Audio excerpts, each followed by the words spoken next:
दोस्तों नमस्कार। मैं हूं विजय कुमार। मैंने कुछ किताबें लिखी हैं। आपको एक किताब दिखा देता हूं, इंग्लिश में है वो किताब। एक क्या दो तीन दिखा देता हूं कि आप मेरी किताब खरीदने लगे हो, ये बड़ी अच्छी बात है। मैं और चाहूँगा कि ज़्यादा आप हमारा सहयोग दें तो हम और अच्छी किताब लिखें। और जैसे ही बहुत सारी रॉयल्टी हमारे पास आ जाएगी, हम ये कुछ किताबें PDF पे फ्री कर देंगे जिसे पढ़ सके। तो मैं आज सारी किताब आपको बताता हूँ विनय, और फिर बताऊंगा कि मोहम्मद कितना लालची था, कामुक व्यक्ति था। Venomous fangs of cobra, dangerous poison to society, English में है, रुद्रा पब्लिकेशन पर है, इस्लाम के बारे में है। इस किताब को में बताया गया कि इस्लाम कितना बड़ा जहर है। ये डिस्क्रिमिनेटेड हिंदूज है इन इंडियन सब कॉन्टिनेंट। ये शाश्वत पब्लिकेशन पर है, अच्छी बिकी है मेरी किताब, इसको आप खरीदिए। इसमें बताया गया कि इस्लाम ने किस तरह हिंदू कल्चर और सभ्यता का विनाश किया। ये invaders and hidden facts by Vijay Kumar Pal, ये रुद्रा पब्लिकेशन बिलासपुर में है।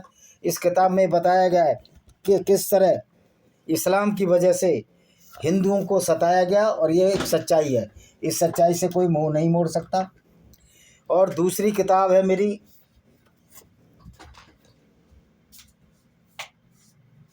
लाइट चली गई सर। और ये दो तीन किताबें हो गई।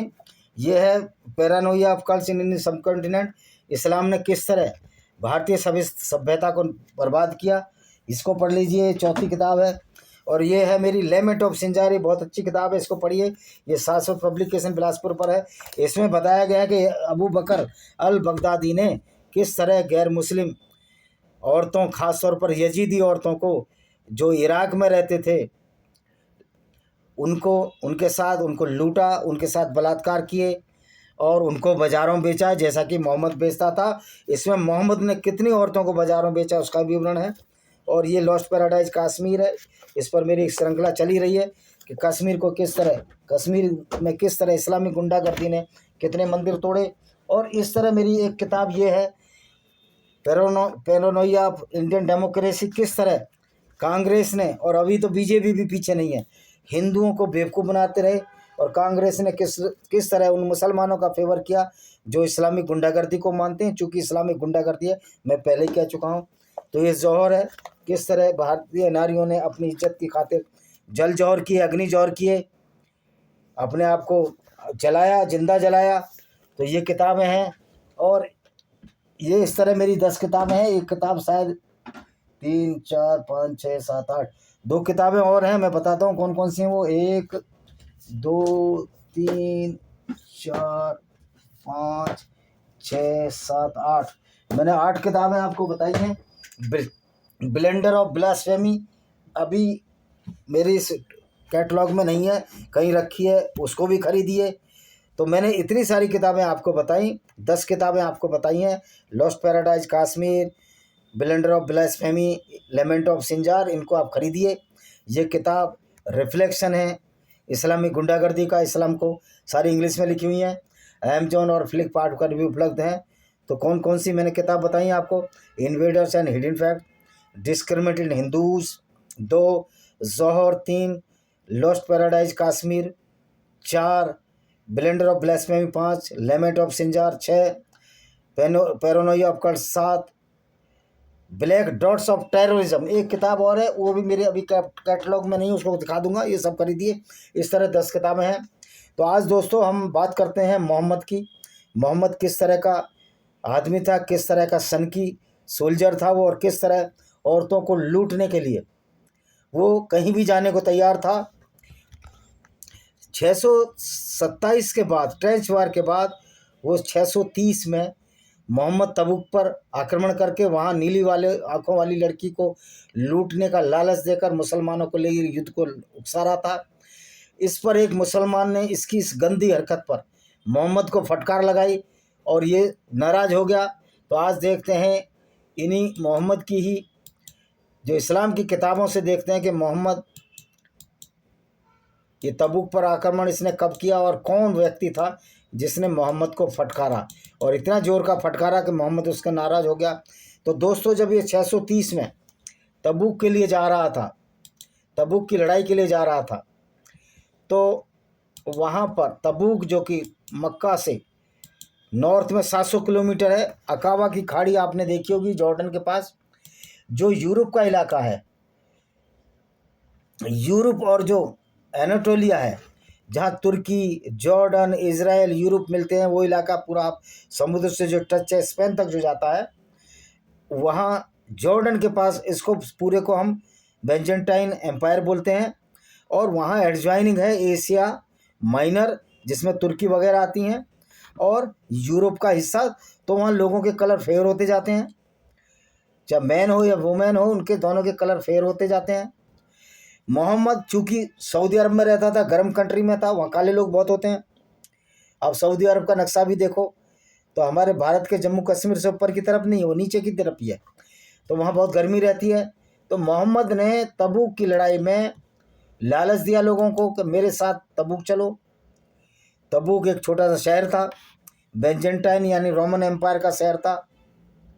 वहाँ ये पहुँचा तो तबूक वाले बोले हमारा तुमसे कोई लड़ाई है ही नहीं, फिर आप क्यों आए? तो वहाँ ये बेशर्मों की तरह वहाँ से वापस आया। और उससे पहले इसने क्या किया था, किस तरह मुसलमानों को बहका रहा था, ये आपको बताते हैं तबूक की लड़ाई का। अभी ज़रा नेट प्रॉब्लम है, तो क्योंकि हदीसों का हमको रेफरेंस देना पड़ेगा। वैसे इंग्लिश में मैंने रेफरेंस लिखा है, मैं आपको बता देता हूँ, वो मेरी नई किताब में आ रहा है, तो इसको हिंदी में मैं करके बता देता हूँ। तबूक की लड़ाई का अभी बता देते हैं, तबूक वार। तो लूट ऑफ तबूक और गजवाए तबूक, यानी कि जब ये मोहम्मद लूटने के लिए तबूक गया, तो ये वेरी नॉर्थ फ्रॉम मदीना पर है। और यहाँ पर अकॉर्डिंग टू अबू बकर के अनुसार, देखिए ये मिल गई, अल बर्रा टुक which is a third degree of authenticity. जो अबू बकर अल बजर है, जो कि मुस्लिम इसके सर है, उन्होंने बताया कि मोहम्मद ने कहा कि जाओ तबूक पर आक्रमण करो, और वहाँ पर उनको आप उन लड़कियों को पकड़ो जो नीली आंखों वाली हैं, जिनके येलो हेयर हैं, ब्लाउंड आइज़ हैं, उनको पकड़ो, और वहाँ पर बहुत सारा हम माल लूट कर लाएंगे। जबकि तबूक वालों की कोई दुश्मनी नहीं थी मोहम्मद से, क्योंकि मोहम्मद एक कामी प्रवृत्ति का व्यक्ति था, एक स्वार्थी और नीच प्रवृत्ति का व्यक्ति था। तो ये वहाँ गया और वहाँ लोग कहते रहे भाई तुम क्यों आए हो, तो मोहम्मद पर कोई जवाब नहीं था, और वहाँ से वापस लौट आया जैसे कि खिस्सानी बिल्ली खंबा नोचे। इसने लालच दिया, और फिर एक व्यक्ति था जिसका नाम था जद बिन कैस, उसको कहा कि तुम चलो, लड़ने चलो। मोहम्मद ने कहा, उसने कहा मैं तो नहीं लड़ने जाता। तो इसने फिर एक लालच दे दिया कि चलो वहाँ नीली आंखों वाली लड़कियाँ मिलेंगी, और वहाँ पर नीली आंखों वाली और येलो बालों वाली लड़कियाँ मिलेंगी। उस व्यक्ति ने कहा, मोहम्मद कैस ने कहा, उसका नाम था जद बिन कैस, कैस का बेटा जद ने कहा कि मैं तुम्हारी तरह नीच नहीं हूँ, मैं नहीं जाऊँगा। लेकिन मोहम्मद ने उसके बाद भी मोहम्मद बड़ी बुरी तरह नाराज़ हो गया, और उसके लिए एक आयत उतार दी उसने। कौन सी आयत उतार दी वो बताते हैं। 9 की 28 सूरह अल बकरा की आयत उतार दी उसने। कौन से, उस आयत को मैं पढ़ के सुनाता हूँ।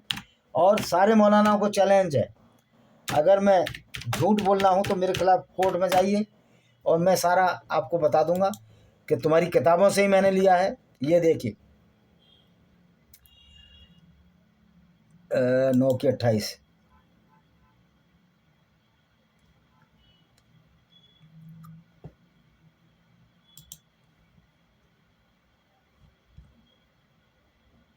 नौ 28, हाँ 9 की 28 के भाई, तफसीर नहीं देखनी भाई मेरे को।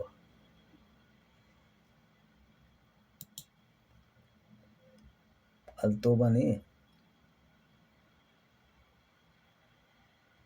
9 की 28 नहीं, 2 की 28 होगी शायद।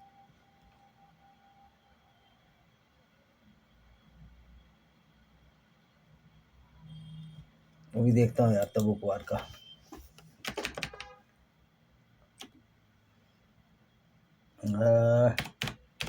जद बिन कैस,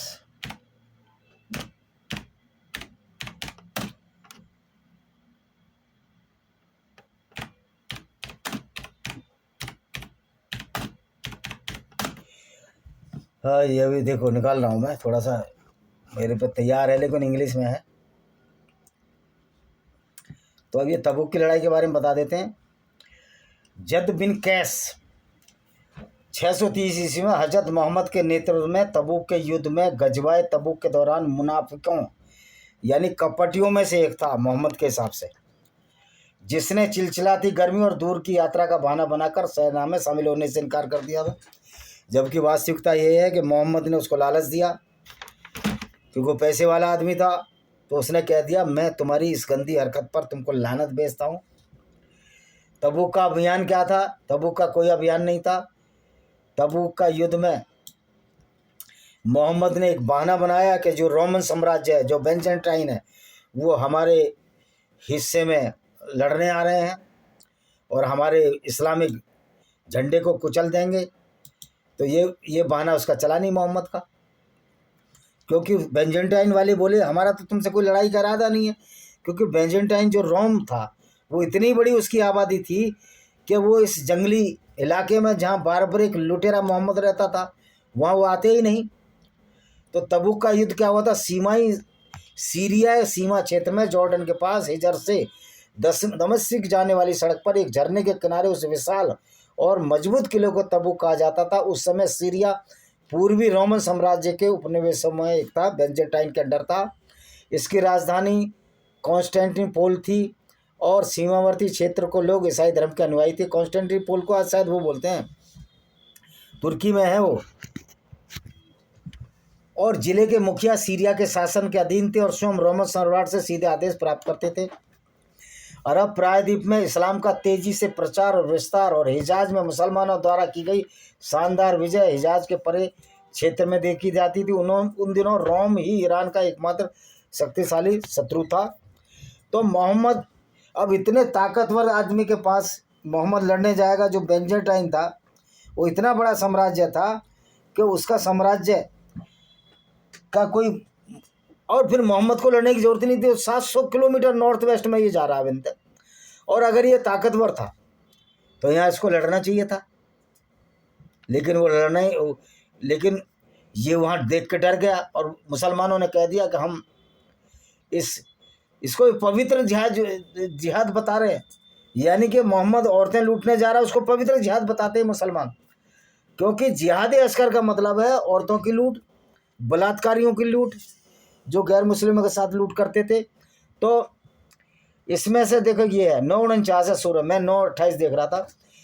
तो मोहम्मद ने कौन सी आयत उतार दी थी? जद ने जब कह दिया, जद बिन कैस ने, उनने कहा कि मैं नहीं जाऊंगा। क्या कहा जद ने? तो उसने उत्तर दिया, मुझे स्त्रियों से अत्यधिक लगाव है, इसलिए मुझे डर है कहीं मेरी नज़र रोमन स्त्रियों पर ना पड़ जाए और मैं खुद पर काबू न रख पाऊँ। तो ये ऐसा नहीं बोला, उसने ये बोला कि मोहम्मद जो तेरी नज़र है वो गंदी है, मैं नहीं जाऊंगा, मुझे औरतें ये सब गंदा काम तू मत कर। मोहम्मद डर गया। लेकिन इस्लामिक विद्वान क्या कहते हैं?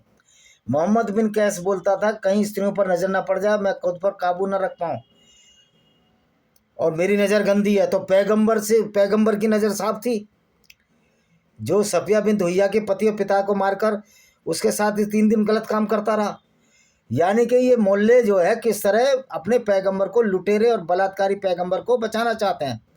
तो फिर मोहम्मद ने एक आयत उतार दी खुंदक में। कौन सी आयत उतार दी? देखो ये 9 आयत सूरह अल-तौबा। कुछ लोगों ने मुसलमानों से युद्ध में भाग लेने से डराते हुए कहा, अरब रोमनों से लड़ने में सक्षम नहीं है, इसलिए युद्ध में भाग लेने वाले सभी को रस्सी बांधकर खुले बाजारों में बेच दिया जाएगा। ये तो अपनी मर्जी से कह रहे हैं, वो तुम्हें छोड़ेंगे? जब तुम्हारा इस्लाम कहता है गैर मुस्लिमों को कत्ल करो, तो तुम्हें छोड़ते क्या? अब ये देखिए, अब कौन, ये आयत थी, आयत में बता देता हूँ आपको।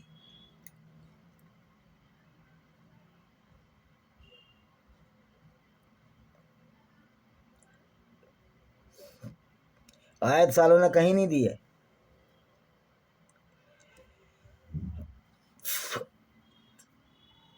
तो ये क्या गया मैं बता देता हूँ। मलिक कैस की कहानी बताता हूँ। इस्लाम की सेना के चले जाने के बाद मलिक बिन कैस अपनी यात्रा से मदीना लौट आए। वो एक्चुअल में वो गया ही नहीं, उसने साफ मना कर दिया। लेकिन ये कहानी गढ़ते हैं, लिख कौन रहा? संदेश जाफर सुमानी। यानी कि मौलाना मोहम्मद की गुंडागर्दी को बचाने के लिए कुछ भी झूठ बोल रहा है। तो कैस ने बोला मैं नहीं जाऊंगा औरतें लूटने। कैस ने पहले मना कर दिया कि मैं नहीं जाता। दूसरी बात यह है कि जिस तरफ ये बढ़ रहे थे, मदीना से नॉर्थ की तरफ बढ़ रहे थे, वहाँ गर्मी का सवाल ही पैदा नहीं होता। आज भी तुर्की और जॉर्डन के ऊपर जैसे जाओ तो ठंड शुरू हो जाती है। तो ये भी झूठ बोला जा रहा है कि गर्मी की वजह से कैस नहीं गया। कैस इसलिए नहीं गया, उसने मोहम्मद को बोला मैं तुम्हारी इस गुंडागर्दी में शरीक नहीं होता, तुम्हारी गंदी नज़र है, तुम पर तोहमत और लानत देता हूँ, जद बिन कैस ने बोला। लेकिन ये मुल्ले क्या बता रहे हैं अपने मोहम्मद को छिपाने के लिए कि मोहम्मद वहाँ करने क्या गया था? आलू बेचने गया था, आम बेचने गया था, बेर बेच रहा था, क्या बेचने गया था मोहम्मद? और सऊदी अरब में खजूर के सिवा क्या होता था जो वहाँ बेचने गया था? वो सिर्फ औरतें और धन लिप्सा थी। मोहम्मद काम वासना के तहत तबूक की औरतों को लूटने गया था। वो पावरफुल साम्राज्य था, इसकी हिम्मत नहीं हुई, वहाँ से चुपचाप लौट कर चलाया। उन्होंने इसका मजाक बनाया कि भाई हमारी तो कोई लड़ाई नहीं है, फिर तुम यहाँ क्यों आए? तो ये खिस्यानी बिल्ली की तरह वापस लौटा। इसकी काम वासना और धन लिप्सा की जो लालसा थी, जो इच्छा थी, रोमानियों ने इसकी पानी फेर दिया, जैसे इजराइल फेर रहा है, जैसे इंडिया ने फेरा, बहुत जगह स्पेन ने फेरा। तो इस्लामिक गुंडागर्दी के खिलाफ ये बोलने वालों को ये ऐसे ही बोलते हैं मौलाना, जबकि ये मौलाना मोहम्मद की गुंडागर्दी को छिपाने की कोशिश करते हैं। तो ये खुद बोला इसने कि वहाँ बिलोंड आंखों वाली लड़कियाँ मिलेंगी, और ये कहते हैं वो तो हदीस जो ऑथेंटिक नहीं है। अरे ये तो ऑथेंटिक है कि मोहम्मद कामी प्रवृत्ति का व्यक्ति था, वो औरतों को लूटकर उनके साथ बलात्कार किया और करवाया करता था, जो उसने सफिया बिन्त हुइया के साथ किया। किनाना अलरबी को मार, पति पिता को मार, 3 दिन रंगरैलियाँ मनाता रहा उस औरत के साथ, जबकि 16-17 साल की जुहैरिया के साथ भी इसने यही किया। अपनी एक दासी के साथ इसने जिना व्यभिचार किया, बिना शादी करे उसके बच्चा पैदा किया। तो ये मोहम्मद का कैरेक्टर था। मोहम्मद औरतों के लिए कहीं भी चला जा सकता था। तो यही वजह है कि आज मोहम्मद को मानने वाले, उसकी सुन्नत को मानने वाले तालिबान हों या ऐसे ही जो भी हैं, या जो भी मुस्लिम है, सिंगल मुस्लिम भी है, अगर जो भारत में निवास करता है, अगर मोहम्मद की शिक्षा पर चलता है तो उसको बलात्कार में कोई दोष नज़र नहीं आता, क्योंकि उसका तो पैगंबर ही खुद बलात्कारी था। वो तो खुद लोगों को लालच देता था औरतों का, और फिर इतना झूठा, इतना फ्रॉड आदमी, फिर ऊपर का भी लालच दे दिया ऊपर का भी लालच देता था कि ऊपर और 72 उरें, 135 फुट की उरें मिलेंगी। तो मोहम्मद एक कामी और लालची प्रवृत्ति का व्यक्ति था, झूठ बोलता था, फ्रॉडिया था। ये उस मस्जिद में नमाज पढ़ के आता था जो मस्जिद बनी नहीं, उसके मृत्यु के बाद बनी। तो मोहम्मद एक फ्रॉडी, कामी और लालची प्रवृत्ति का व्यक्ति था। और ये लूट और हवस की जो प्रवृत्ति थी, उसने जिसको गजवाए का नाम देते हैं, यानी अटैक का नाम, ये विशुद्ध रूप से गुंडों की फौज थी मदीना की, जो काफिले लूटा करती थी, औरतों को लूटा करती थी और लोगों को ये ब्लैकमेल करते थे तलवार के दम पर। आज मुसलमान भी ब्लैकमेल करते हैं। गुस्ताखे रसूल की यही सजा, सरतन से जुदा, सरतन से जुदा। वे मूर्खो, तुम्हारा रसूल था खुद गुस्ताख है, वो तुम्हारा इस्लाम खुद गुस्ताख है, तुम्हारी किताब गुस्ताख है, तुम्हारी जो किताब जिसको कुरान शरीफ कहते हो, कुरान बदमाश है, वो तो सारे अपराधियों से भरी हुई है। तो भाई गुस्ताखे रसूल ने क्या गुस्ताखी किया? देखो ना आप, औरतों के साथ बलात्कार, लोगों काफिले लूटना, लोगों कत्ल करना, नंगा करके कत्ल किए इसने 700 से 900 आदमी यहूदी कबीले के, उनकी औरतों को बाजार में बेच दिया। यानी कि औरतों का दलाल, वैश्यावृत्ति कराई इसने। इससे गिरा हुआ नीच प्रकृति का कोई व्यक्ति इस दुनिया में मिलेगा? अब सच सामने आ गया है, और हम जो बोल रहे हैं तुम्हारी किताबों से बोल रहे हैं कि मोहम्मद एक कामी और कामुक प्रवृत्ति का व्यक्ति था। तो दोस्तों ये देखा, तबूक के लिए औरतें लूटने ये 700 किलोमीटर तक गया मोहम्मद। ये है मोहम्मद का करैक्टर, और इसको बचा रहे हैं जाफर सुबहानी। झूठ बोल बोल कर तुम बचा सकते हो, तुम्हारी हदीसें हैं ये। और फिर वहाँ क्या इस्तेसी मराने गए थे तुम? 700 किलोमीटर तुमसे जब ताकतवर था तो फिर क्यों लौट आए? तो यही हाल हमारे मुसलमान भाइयों का है। जब मार पड़ती है तो कहते हैं, पुलिस की मार पड़ती है, इजराइल मारता तो कहते हैं कि हमारे साथ अन्याय हो रहा है। अरे भाई, तुम ही तो कहते हो कि अल्लाह जो चाहता है वही होता है, तो तुम्हारे साथ अल्लाह ही चाह रहा ना अन्याय। वहाँ तुम विक्टिम कार्ड खेलते हो, यानी तुमको अल्लाह पर विश्वास नहीं है, तुमको क्या मोहम्मद को भी अल्लाह पर विश्वास नहीं था? जब मोहम्मद के मुक्का मारा, उहुद की लड़ाई में दांत टूट गया मोहम्मद का आगे वाला, तो इसने अल्लाह को नहीं पुकारा, ये भी जानता था मैं अल्लाह बनाया मैंने, अल्लाह एक फ्रॉड कैरेक्टर जो मैंने बनाया। अपनी बेटी फातिमा को पुकारा और अली को पुकारा, अपने दामाद को जो इसका चचेरा भाई भी था। यानी कि भतीजी की शादी चाचा से हो गई।